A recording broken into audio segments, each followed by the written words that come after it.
আসসালামু আলাইকুম সাদমান স্যার, কি করছেন আপনি? ওয়ালাইকুম আসসালাম। ড্রয়িং করছিলাম ফিফথ তারিখ। কয় নম্বর ক্লাস চলতেছে? এটা সিক্সথ ষষ্ঠ ক্লাস চলতেছে এটা। হ্যাঁ, অবশ্যই। কেমন লাগতেছে আপনার ক্লাস করতে? Good and it's a better. এটা অনেক ভালো লাগতেছে না। ভালো লাগছে? হ্যাঁ, কি ক্যাডেট ডিজাইন করতে কি কঠিন লাগে?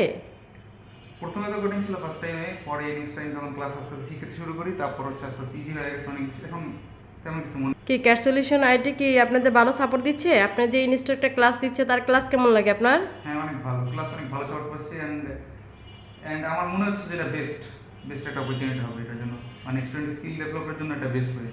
অ্যান্ড আমি অবশ্যই তাদেরকে সাজেস্ট করবো ক্যাট সলিউশন আইটিতে আসার জন্য, কারণ এটা one of the best. And আমার মনে হয় যে সাজেস্ট করার জন্য যদি কিছু বলা হয় তাহলে cat solution IT first most popularity পাবে। অ্যান্ড আই হোপ, মনে হয় না কারো এইসব নিয়ে কোনো হেজিটেট ফিল করা উচিত, কারণ স্কিল ডেভেলপ করা নিয়ে ওর হেজিটেট ফিল করার কোনো প্রয়োজনই আমি মনে করি না, কারণ স্কিল ডেভেলপ হওয়ার পর আসলে নিজের লাইফ নিয়ে নতুন কিছু তৈরি করা সম্ভব হয়। সো আমার মনে হয় যে ক্যাট সলিউশন আইটি এর জন্য পারফেক্ট একটা ওয়ে, যেখানে আমরা অটোক্যাড নিয়ে সব ধরনের সমস্যার সলিউশন নিতে পারবো।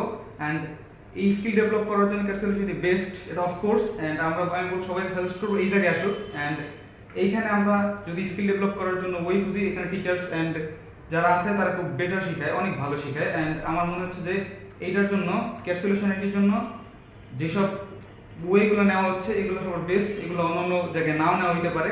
অ্যান্ড ড্রয়িংয়ের ক্ষেত্রে চিন্তা করলে আমি 6 দিন 6টা ক্লাস করছি, 6টা ক্লাসে বেস্ট মনে হচ্ছে আমার কাছে খুব ভালো লাগতেছে and I feel good. Okay, thank you.